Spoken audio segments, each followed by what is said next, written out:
Hey guys, hope you're doing well. I want to continue with our plus minus symbol 1b worksheet, and let's go down to a more challenging problem.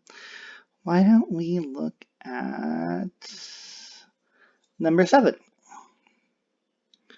So I look at number 7, I have a lot of stuff going on here. I have a negative outside of a 30 in parentheses. I have a plus minus a square root of 25, and I have a 2 on the bottom.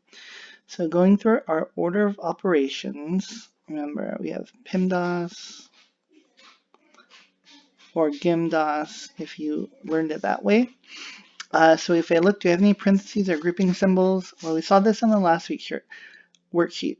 I do have a parenthesis around 30, but there's nothing to do inside there. So that's not what the parenthesis means. It means if there's something to do inside.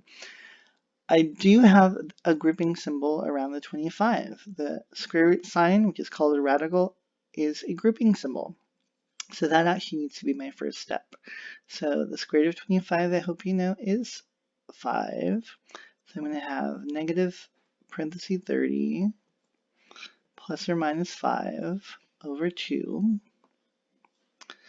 Now I can rewrite this, the negative 30, it just becomes negative 30 plus or minus 5 over 2.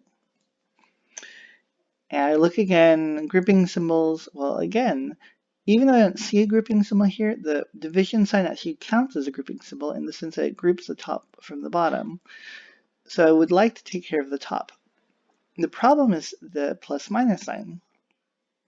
I can't do it all at once. I need to split this problem.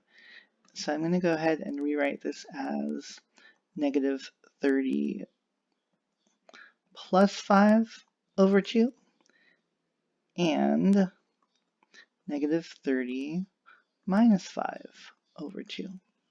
And I need to figure those two things out separately. So on the first one, well, we'll do the top. Negative 30 plus 5 is negative 25. And then negative 25 over 2, that actually does not reduce in any way. So that would be one of our answers. On the other side, negative 30 minus 5 over 2, that becomes negative 35 over 2. And again, this does not reduce.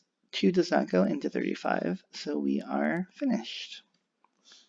So we see that plus or minus thing, it leads us to having two separate answers.